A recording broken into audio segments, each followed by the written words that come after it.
Bismillahirrahmanirrahim. Welcome to Dream Achievers by Muhammad Adnan. Today we are going to discuss a very important topic of USA foreign policy in the Middle East and USA intervention in the Middle East. It is very important topic regarding exam point, competitive exams point of view. If you are going to attempt CSS, PMS, it's regarding पाक affair, current affair, इनके regarding जो है ये हमारा जो topic है US interest in Middle east, ये बहुत इंपॉर्टेंट हमारा एक टॉपिक है जिसको आज हम डिस्कस करने की कोशिश करेंगे। सबसे पहले हम ये देखते हैं कि मिडल ईस्ट है क्या। मिडल ईस्ट देखें, मिडल ईस्ट का जो कॉन्सेप्ट है that was rose in near about 19th century. हालांकि ये है near East and Far East का एक सेंट्रल कॉन्सेप्ट है जिसको मिडल ईस्ट के नाम से जाना जाता है। और ये मिडल ईस्ट के अंदर अप्रोक्सीमेटली 18 कंट्रीज हैं, टोटल 18 कंट्रीज हैं, जिनमें 13 जो है वो अरब कंट्रीज हैं। इनमें different countries like Iran, Iraq, Egypt, Syria, Israel, फ़लस्तीन तो यूनाइटेड नेशंस के अंडर आता है क्योंकि फ़लस्तीन सोवरन कंट्री नहीं है, तो इस वजह से सोवरन वो यूनाइटेड नेशंस के अंडर आता है, तो वो हम उनको फ़लस्तीन को इसके अंदर इंक्लूड नहीं करते। तो टोटली 18 कंट्रीज़ हैं जिनमें 13 अरब कंट्रीज़ हैं, उनके अलावा साइप्रस हो गया, इसराइल हो गए, तो ये कुछ कंट्रीज़ ऐसे हैं जो नॉन अरब कंट्रीज़ हैं। टोटल 18 कंट्रीज़ हैं। और मिडल ईस्ट के जितने भी कंट्रीज़ हैं, तुर्की भी मिडल ईस्ट के कंट्रीज़ में आता है, तुर्की भी। तो मिडल ईस्ट कंट्रीज के अंदर जितने भी कंट्रीज हैं, एक और आपको और कॉन्सेप्ट बता देता हूं, ये सारे कंट्रीज को वेस्ट एशिया भी कहा जाता है। Western country, west Asian countries भी कहा जाता है इनको, साउथ वेस्ट एशिया भी कहा जाता है। इनके जितने भी 18 कंट्रीज मैंने आपको बताए हैं, इन सारे कंट्रीज में Kuwait, Bahrain, Iraq, Iran, Egypt, Syria, Lebanon, ये जितने भी सारे कंट्रीज हैं, इन कंट्रीज को वेस्ट एशिया भी कहा जाता है। साउथ वेस्ट एशिया की टर्मिनोलॉजी भी जियोपॉलिटिकली तौर पर इसकी यूज की जाती है, तो इसको वेस्ट एशिया या मिडल ईस्ट कहा जाता है। तो अगर ये ऐसे कुछ आपको कॉन्सेप्ट मिले तो आपने उनके अंदर मिक्सअप नहीं होना। तो हम बात करते हैं, टॉपिक हमारा है US interest in Middle east. तो यूएस का मिडल ईस्ट के अंदर, अगर हम मिडल ईस्ट के मेजर प्लेयर्स को देखें तो टोटल हमें मेजर प्लेयर्स 4 नजर आते हैं मिडल ईस्ट के अंदर। 3 जो है वो मिडल ईस्ट के कंट्रीज हैं, Iran, KSA kingdom of Saudi Arabia, Israel, और 2 जो हैं वो हमें नजर आते हैं, एक नॉन अरब कंट्री है मिडल ईस्ट का दैट इज इसराइल, और 4th जो है वो हमें यूएस से नजर आता है। ये 4 हमें मेजर प्लेयर्स नजर आते हैं। और जितनी भी मिडल ईस्ट के अंदर कन्फ्लिक्ट हैं, इश्यूज हैं, वो सारे के सारे आप देखें उनके अंदर कहीं ना कहीं यही ही नजर आते हैं। आप देखें कि सीरिया के अंदर जो सीरिया या लेबनान के अंदर हिजबुल्लाह के जो मिलिटिया है, उनके बैक पे आपको ईरान नजर आएगा। इराक के अंदर जितनी भी इंपीरियलिज्म हुआ, उनके अंदर आपको यूएसए नजर आएगा।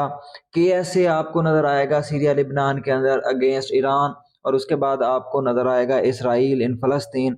तो आप जितने भी कन्फ्लिक्ट मिडल ईस्ट के अंदर देखते हैं, तो उन मिडल ईस्ट में आपको सराउंडिंग में यही 4 प्लेयर्स ही नजर आते हैं।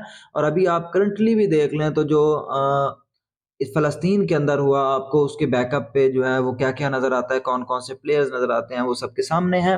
तो हम US foreign policy and middle east को देखते हैं, तो बेसिकली जो यूएस की फॉरेन पॉलिसी है मिडल ईस्ट के अंदर, उसके मेन मोटिव्स क्या हैं। पहले हम उसको मेन टॉपिक स्टार्ट करने से पहले थोड़ा सा हम इस चीज को डिस्कस कर रहे हैं कि मेन मोटिव्स क्या है।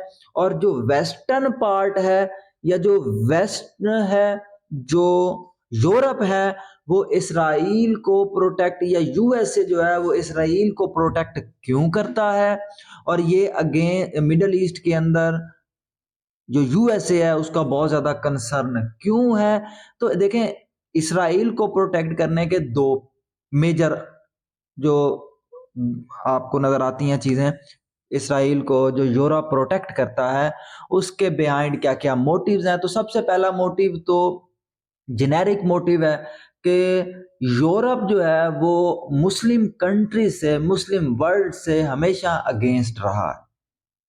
और मुस्लिम वर्ल्ड में आप खिलाफत उस्मानिया से देख लें जो 1924 में अबॉलिश हुई, तो खिलाफत उस्मानिया से आप उठा के देख लें तो वेस्ट जो है वो ये जो अरब कंट्री है, जब ये सारा मिडल ईस्ट खिलाफत उस्मानिया के अंडर था तो वेस्ट हमेशा इनके खिलाफ रहा है। और वेस्ट में कौन कौन से कंट्रीज रहे हैं? वेस्ट में आपको यूके नज़र आता है, वेस्ट में आप ब्रिटेन, वेस्ट में आपको फ्रांस नज़र आता है। तो मेजर ये कंट्रीज हैं जो वैसे भी मुस्लिम वर्ल्ड के हमेशा अगेंस्ट रहे हैं। दूसरा मेजर मोटिव नजर आता है इसराइल को प्रोटेक्ट करने का वेस्ट का, that is a major geopolitical and geo economic motive in Middle East, कि अगर इसराइल को वो मिडल ईस्ट के अंदर रखेंगे तो इसराइल उनका एक ऐसा प्लेयर होगा जो उनके बिहाफ के ऊपर खेल सकेगा। अदरवाइज वो इसराइल को अगर प्रोटेक्ट नहीं करते तो आप ये देखें तो अरब कंट्रीज जो है या मिडल ईस्ट के अंदर अरब वर्ल्ड जो है वो कम्प्लीटली डोमिनेट हो जाएगा। और जो यूरोप है, यूरोप की मिडल ईस्ट के अंदर इंटरवेंशन जो है वो खत्म हो जाएगी। मेजरली ये दो मोटिव्स नजर आते हैं इसराइल को प्रोटेक्ट करने के। उसके अलावा यूएसए का इंटरेस्ट नजर क्यों आता है? तो यूएसए का सबसे मेजर जो इंटरेस्ट नजर आता है फॉरेन पॉलिसी का, that is related to Middle East minerals and natural resources. अभी यहाँ पे मिडल ईस्ट डिवाइड है, क्योंकि अभी मैं आपको क्लियर सिनेरियो देने की कोशिश कर रहा हूँ, उसके बाद हम अपना टॉपिक, क्योंकि हमने अभी तक अपना टॉपिक स्टार्ट नहीं किया तो सिनेरियो कंप्लीट समझा रहा हूँ आपको। अब देखें कि अब मिडल ईस्ट भी इसके ऊपर डिवाइड है, वो डिफरेंट पार्ट पे, वो पॉलिटिकली भी डिवाइड है, वो सेक्टेरियनिज्म के ऊपर भी डिवाइड है। पॉलिटिकली डिवाइड कैसे है कि आप देखें कि यूएसए जो है वो यूएसए केएसए को कंप्लीटली सपोर्ट करता है, और इसके अगेंस्ट आप देखें तो ईरान जो है वो केएसए के अगेंस्ट है और उनको कंप्लीटली सपोर्ट करता है रशिया। तो एक तो इनका मेजर यहाँ पे ये कंफ्लिक्ट आ जाता है। उसके बाद सेक्टेरियनिज्म का कंफ्लिक्ट है केएसए एंड ईरान के दरमियान। सेक्टेरियनिज्म का कंफ्लिक्ट की वजह से जो ईरान है वो हिजबुल्ला जो है, हिजबुल्ला बेसिकली वो भी सेक्टेरियनिज्म की बेस के ऊपर एक मिलिटिया है, शिया मिलिटिया, तो ईरान जो है वो उनको सपोर्ट करता है। तो ये सारे कन्फ्लिक्ट हमें नजर आते हैं जिनकी बेस के ऊपर यूएसए जो है, यूएसए की फॉरेन पॉलिसी है, उनको हेल्प मिलती है इंटरवेंशन कर, पॉलिटिकली इंटरवेंशन करने की। क्योंकि कॉन्फ्लिक्ट होता है तो उस कॉन्फ्लिक्ट को मिटिगेट करने के लिए यूएसए जो है इंटरवेन करता है, उसके अंदर हिस्सा लेता है और उसमें उनको यूएसए को अपनी इंटर होने की स्पेस मिल जाती है। तो ये मेजर इश्यूज थे, बाकी हम इसको डिस्कस करते हैं। USA foreign policy in the Middle east, सबसे पहले क्या है कि इनकी जो फॉरेन पॉलिसी है यूएसए की, वो बेस करती है मिडल ईस्ट के अंदर obsession of mineral and natural resources के ऊपर, जिनकी बेस पे यूएसए पॉलिटिकली मिलिट्री अलायंस और डायरेक्ट एंड इनडायरेक्ट वे से मिडल ईस्ट के अंदर इंटरवेंशन करता है। अब इंटरवेन करने के तरीके बहुत सारे हैं, प्रॉक्सी वार्स होती हैं, उसके बाद नॉन स्टेट एक्टर्स जो हैं वो होते हैं, फंडामेंटलिज्म होता है, सेक्टेरियनिज्म होता है, और बहुत सारे तरीकों से जो है वो इंटरवेंशन होती है। यूएसए की मिडल ईस्ट के अंदर डायरेक्ट इंटरवेंशन नहीं है। आप कभी भी यूएसए की मिडल ईस्ट के अंदर डायरेक्ट इंटरवेंशन नहीं देखेंगे। फलस्तीन इसराइल कन्फ्लिक्ट आप देखें, आपको यूएसए का डायरेक्ट कन्फ्लिक्ट यही नजर नहीं आता। उसके बाद आप सीरिया, लेबनान, इराक के अंदर तो चलो इनका इंपीरियलिज्म की पॉलिसी है यूएसए की, उसको हम फर्दर बाद में डिस्कस करते हैं। बट आप देखें लिबनान, सीरिया, तो इन कंट्रीज के अंदर जो कन्फ्लिक्ट, मिलिट्री कन्फ्लिक्ट चल रहा है, आप उसको देखें कि आपको वहां पे भी यूएसए की डायरेक्ट इन्वॉल्वमेंट नजर नहीं आती। तो इनकी बेसिकली इनडायरेक्ट इन्वॉल्वमेंट होती है इन कंट्रीज, इनके जियो पॉलिटिकल कंट्रीज में। उसके बाद यूएसए जो है, US presence in the region has been largely for the purpose of exploitation of mineral resources। उसके बाद आप देखते हैं कि ये जो यूएसए की फॉरेन पॉलिसी है, ये इंटरनेशनल एरिना के ऊपर भी आपको बड़ी कन्फ्लिक्ट नजर आती है। कन्फ्लिक्ट का इशू ये है कि बाइस नजर आती है। बाइस में ये है कि मिडल ईस्ट के अंदर जितने भी कंट्रीज हैं, यूएसए को एज अ सुपर पावर उन सबको इक्वली हैंडल करना चाहिए, बट यूएसए इक्वली हैंडल नहीं करता, वो केएसए को ज्यादा सपोर्ट करता है और ईरान के अगेंस्ट जाता है। स्पेसिफिकली 2015 की डील के बाद, JCPOA joint comprehensive plan of actions के बाद जो है वो आपको नजर आता है कि ईरान ईरान जो है वो उसके खिलाफ, और ईरान जो है वो यूएसए के ज़्यादा अगेंस्ट हो जाता है, क्योंकि यूएसए इनको ब्लैकलिस्ट कर देता है और बहुत ज़्यादा जो है पाबंदियाँ लगा देता है ईरान के ऊपर। तो ये हमें नज़र आता है। उसके बाद हम देखते हैं कि यूएसए की इन्वॉल्वमेंट जब से हुई है, क्योंकि जब भी कोई कंट्री, दूसरा कंट्री किसी कंट्री के अंदर इन्वॉल्वमेंट करता है तो उसमें सबसे मेजर जो उस कंट्री की सोवरेनिटी है वो मिनिमाइज हो जाती है, और उसको सोवरेनिटी अफेक्ट होती है। तो जब भी किसी कंट्री की सोवरेनिटी अफेक्ट होती है तो उस कंट्री के अंदर पॉलिटिकल एंड सोशल कन्फ्लिक्ट आते हैं। आप ये किसी मर्जी कंट्री की एग्जांपल ले लें, पाकिस्तान की एग्जांपल ले लें कि पाकिस्तान, क्योंकि पाकिस्तान अपने फॉरेन रिलेशंस के अंदर, फॉरेन पॉलिसी के अंदर, इवन एक्सटर्नल और इंटरनल एनवायरनमेंट के अंदर पाकिस्तान सोवरन नहीं है। तो आपको देखें कि आपको पॉलिटिकली एंड सोशली और कल्चरली कन्फ्लिक्ट नजर आते हैं। आपको पॉलिटिकली कन्फ्लिक्ट ये नजर आता है कि एक पॉलिटिकल पार्टी आपको अगेंस्ट नजर आती है, एक पॉलिटिकल पार्टी आपको अगेंस्ट नहीं आती। अच्छा, एक उसके बाद आप देखें सोशली कन्फ्लिक्ट ये है कि आप जो कल्चर है वो किसी दूसरे कंट्री के इंटरवेंशन से अफेक्ट होता है। इसकी सबसे बड़ी एग्जांपल जो है वो जिहादिस्ट मूवमेंट है 1979 की अगेंस्ट रशिया एंड पाकिस्तान इन ज़ायरा। तो वो आपको नजर आता है, उससे कल्चरली इफेक्ट जो है वो बहुत ज्यादा पड़ता है। तो ये और तो ये इश्यूज जो है वो पैदा होते हैं। तो सेम यही इशू जो है वो मिडल ईस्ट के अंदर है कि वो जब आप दूसरा कंट्री उनकी foreign policy, internal and external policies के अंदर इंटरफेयर करता है तो उससे बहुत ज़्यादा जो है वो कन्फ्लिक्ट पैदा होते हैं, सोशली, पॉलिटिकली एंड जो कल्चरली है वायलेंस होता है, और उस कन्फ्लिक्ट की वजह से जो है वो ह्यूमैनिटेरियन क्राइसिस पैदा होता है। उसके बाद हम देखते हैं कि अ न्यू मैनिफेस्ट डेस्टिनी जो है वो यूएसए की क्या है। यूएसए कहता है under US destiny the US did not limit itself spreading it's sphere of influence in north America. USA की देखें एक पॉलिसी है, that is the policy of imperialism. Imperialism की पॉलिसी बेसिकली होती स्टार्ट है रशिया से, सोवियत यूनियन से start होती है, कि वो कहते हैं कि हम किसी भी कंट्री को अगर हमने देखना है तो हम उनको आर्मीज जो हैं वो भेजकर हम अपनी जो फोर्सेस हैं, फोर्सेस की बेस के ऊपर हम उनको फतह कर सकते हैं। तो सेम पॉलिसी, हालांकि यूएसए की पॉलिसी ऐसी नहीं रही है, बट बहुत सारे कंट्रीज में यूएसए ने इंपीरियलिज्म की पॉलिसी अडॉप्ट किया। जैसे आपको अफगानिस्तान के अंदर यूएसए की इंपीरियलिज्म की पॉलिसी नजर आती है, इराक के अंदर यूएसए की इंपीरियलिज्म की पॉलिसी आपको नजर आती है। तो यूएसए ने इंपीरियलिज्म की पॉलिसी को अडॉप्ट किया और उसकी बेस पे एशिया के अंदर और सब पैसिफिक के अंदर या मिडल ईस्ट के अंदर आपको उनके इश्यूज नजर आते हैं। और इनकी सबसे बड़ी एग्जांपल जो है यूएसए की मैक्सिको वार है 1846 टू 1848। अब वो बेसिकली वार जो है वो आपको वो भी जियोग्राफिकली एक वार थी जिसके अंदर यूएसए ने मैक्सिको से वो ऐसे जियोग्राफिकल एरियाज जो हैं कैप्चर कर लिए जो मिनरल एंड नेचुरल रिसोर्सेज के ऊपर बहुत इंपॉर्टेंट थे।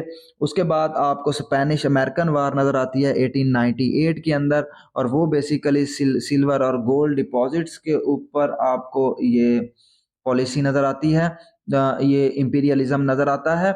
और देखें इस टाइम दुनिया के अंदर जितने भी कॉन्फ्लिक्ट्स हैं वो मेजरली आपको नेचुरल रिसोर्सेज के कॉन्फ्लिक्ट नज़र आते हैं। अब नेचुरल रिसोर्सेज के कॉन्फ्लिक्ट का मतलब ये है, आप देखें साउथ चाइना सी के अंदर जो पॉलिसी, जो चाइना के कन्फ्लिक्ट हैं डिफरेंट कंट्रीज के साथ, फिलीपीन है, या उसके अलावा साउथ चाइना सी के अंडर जो कंट्रीज आते हैं उनके साथ चाइना के कन्फ्लिक्ट नज़र आते हैं। तो वो बेसिकली क्या है कि साउथ चाइना सी में चाइना अपना इन्फ्लुएंस बढ़ाना चाहता है, और उस बढ़ाने की सबसे मेजर रीज़न ये है कि सबसे पहली रीज़न तो चाइना टेरिटोरियल बेस के ऊपर खुद को स्ट्रॉन्ग बनाना चाहता है, और दूसरी सबसे मेजर रीज़न ये है कि साउथ चाइना सी के अंदर नेचुरल रिसोर्सेज स्पेसिफिकली ऑयल जो है, ऑयल एंड गैस के रिजर्व्स बहुत ज़्यादा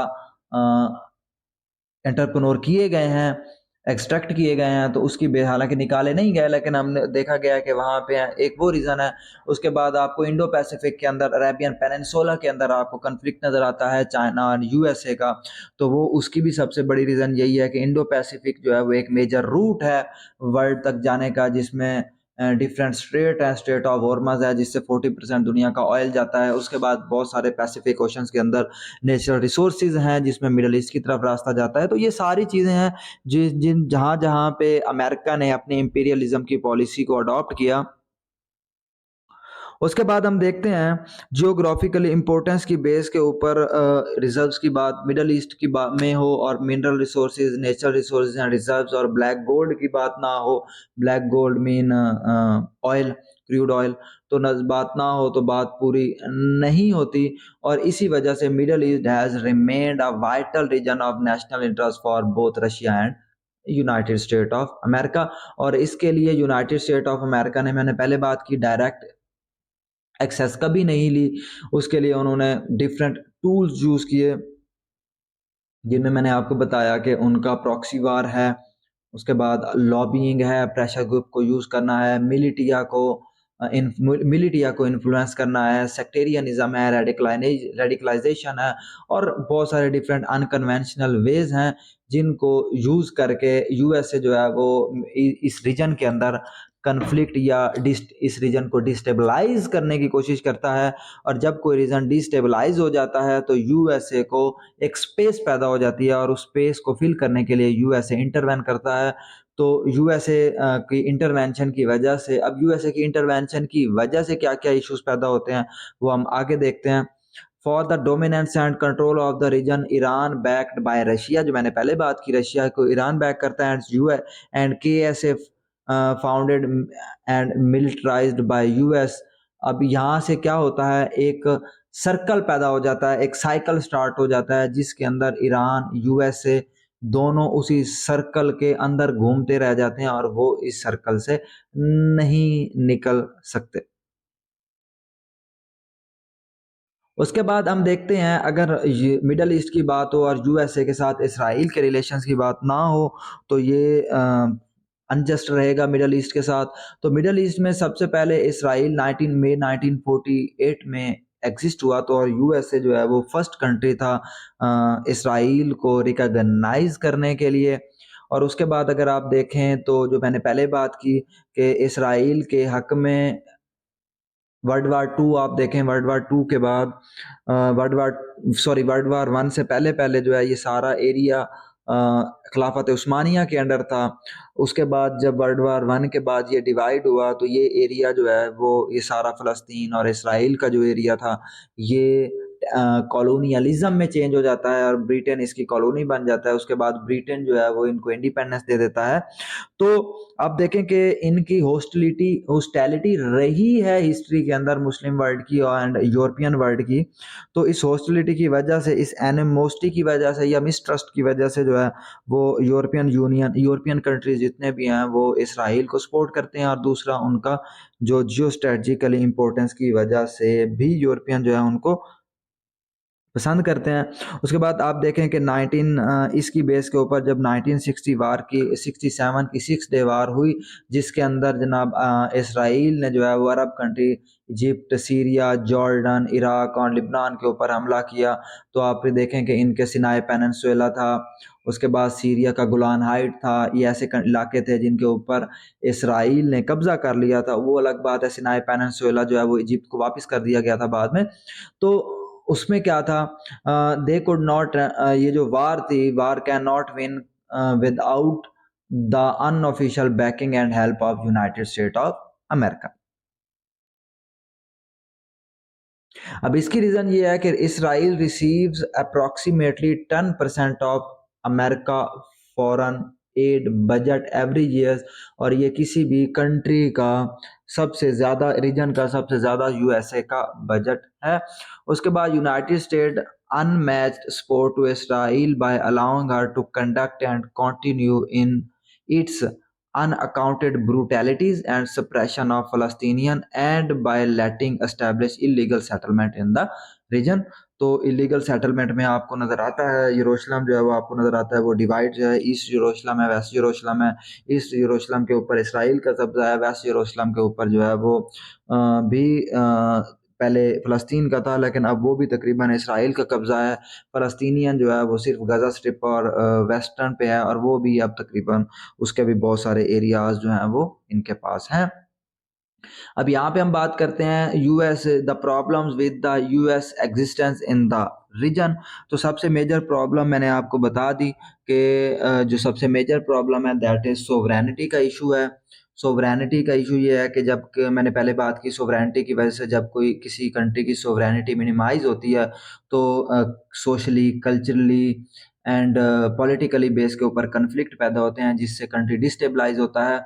उसके बाद यूएसए की एग्जिस्टेंस की सबसे मेजर अफेक्ट रीजन के ऊपर प्रॉब्लम ये पड़ा है कि जो मिलिटिया थे, सेक्टेरियन बेस के ऊपर जो मिलिटिया थे मिडल ईस्ट के अंदर, उनको एक बहाना मिल गया कि ये जो बाहर का कंट्री है ये हमारे कंट्री के अंदर है, और हम इस अपने कंट्री को इस कंट्री से आज़ाद, बाहर का जो कंट्री है यूएसए से, यूनाइटेड स्टेट ऑफ अमेरिका से आज़ाद करवाने की कोशिश कर रहे हैं।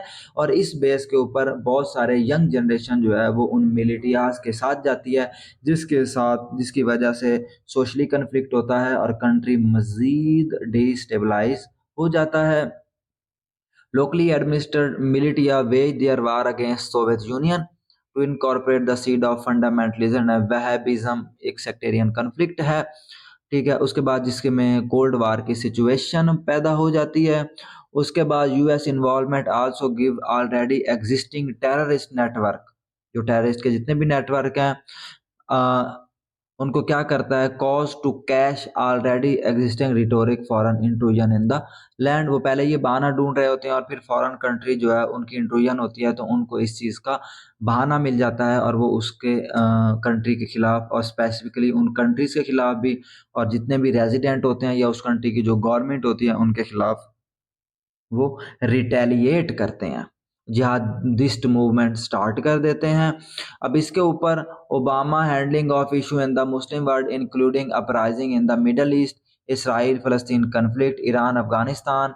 बट मैंने पे ये आपको इस ओबामा ने 2011 के अंदर भी अपने स्पीच के अंदर ये बात की थी। उन्होंने कहा था कि इसराइल फलस्तीन एक ऐसा कन्फ्लिक्ट है जिससे दुनिया को कोई फ़ायदा नहीं हो रहा, उल्टा पूरी दुनिया इससे नुकसान में जा रही है और मुस्लिम वर्ल्ड का एक बहुत बड़ा कन्फ्लिक्ट है, तो इसको अब रिजॉल्व हो जाना चाहिए। बट वो बात भी बीच में ही रह गई और ओबामा का वो जो मोटिव था वो कंप्लीट नहीं हो सका। और ओबामा के जाने के बाद जो डोनाल्ड ट्रंप साहब आए, तो ट्रंप साहब की पॉलिसी जो है वो प्रॉपर इसराइलीटीज़ पॉलिसी रही है, प्रो इसराइलियन पॉलिसी रही है। और उसमें आपको देखते हैं इब्राहिम अकॉर्ड भी आपको नज़र आता है।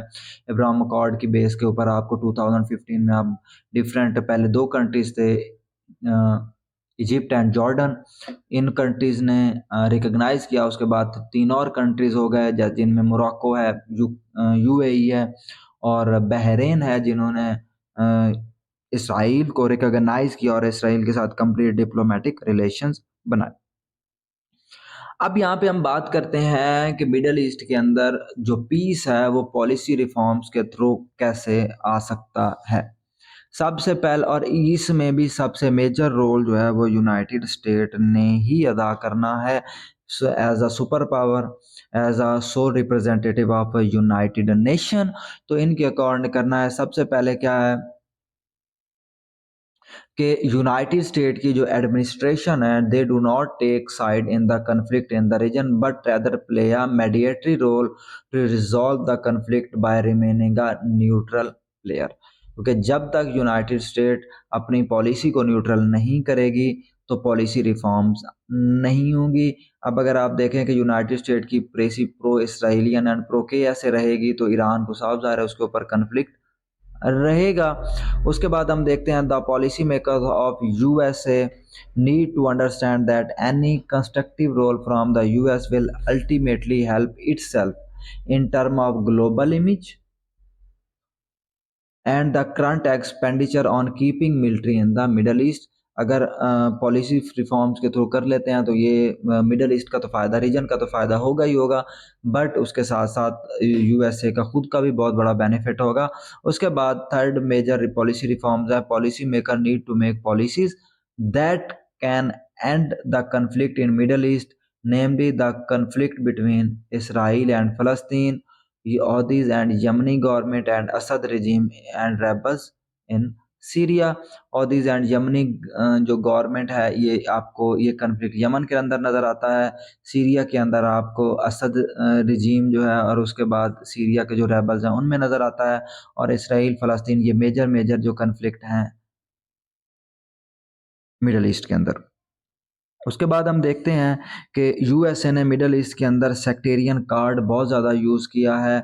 सेक्टेरियन कार्ड की बेस के ऊपर इनने Saudi Arabia, Iran, Kuwait, Syria, Lebanon, यमन, इन सब के अंदर जो है सुन्नी शिया टसल, मतलब सेक्टेरियन टसल जो है वो बहुत ज़्यादा आपको नज़र आती है, जिसके ऊपर प्रॉक्सी वार आपको नज़र आती है। सेक्टेरियन बेस के ऊपर प्रॉक्सी वार है, यमन, इराक, सीरिया एंड दूसरे अरब कंट्रीज़ के अंदर आपको ये प्रॉक्सी वार नज़र आती है। ठीक है, जिसमें आप देखें कि अमेरिकन काउंटर गवर्नमेंट जो है वो केएसए को में सेक्टेरियनिज्म जो जिसे हम वहाबिज्म कहते हैं वो उसको इन्हेंस करता है।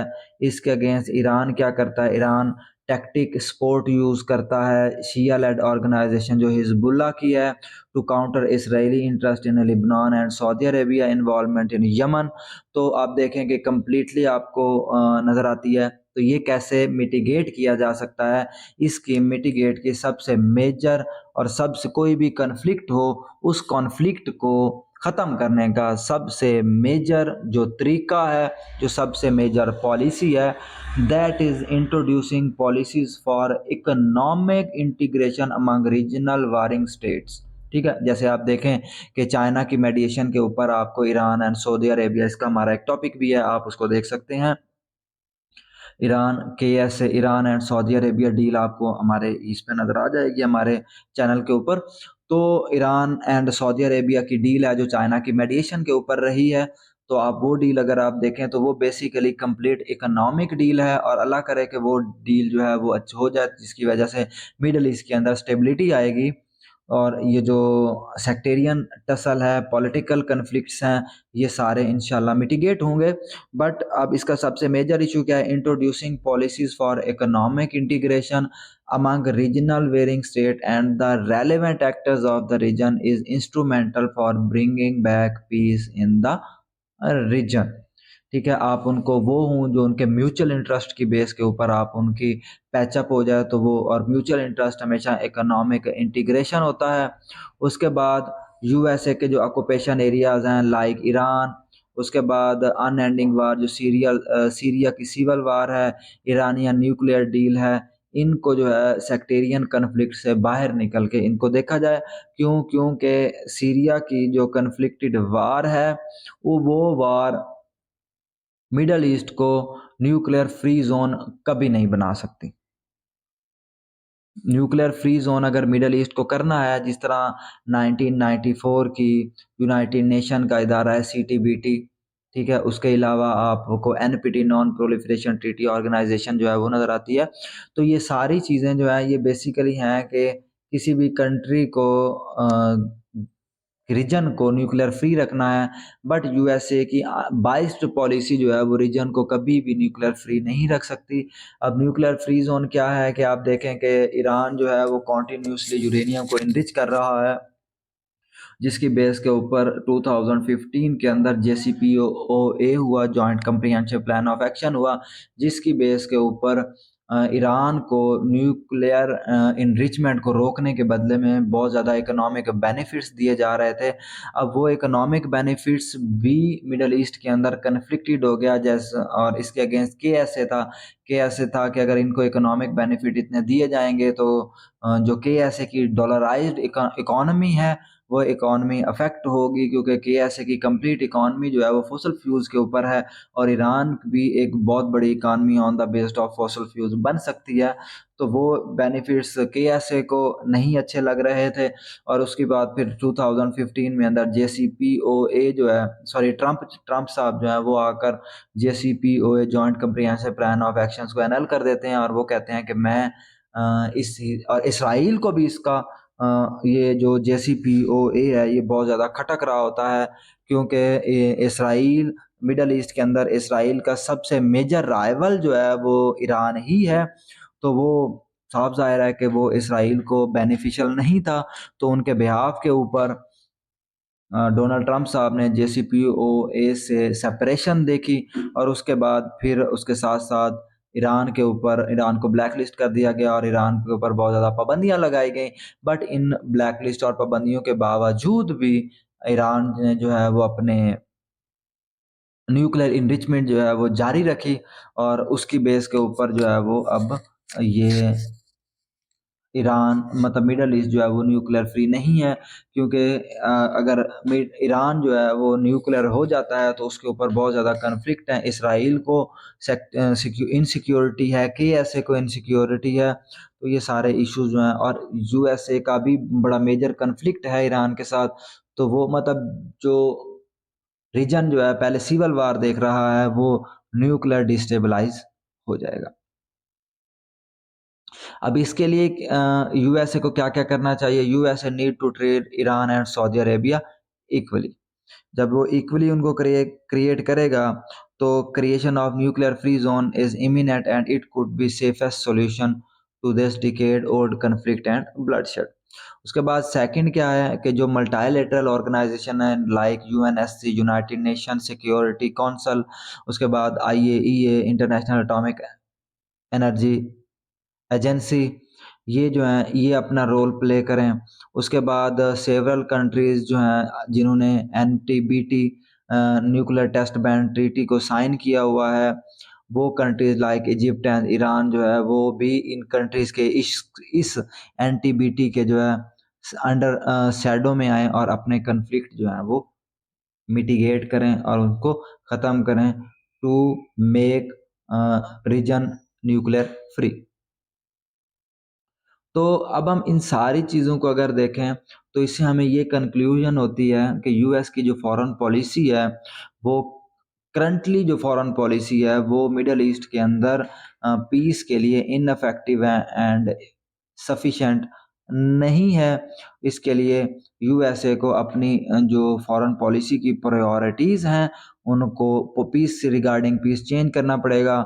उसके बाद इसराइल एंड ईरान जो है, उनकी जो राइवलरी है उसकी इंटेंसिटी को डिक्रीज करना पड़ेगा to make Middle East nuclear free country.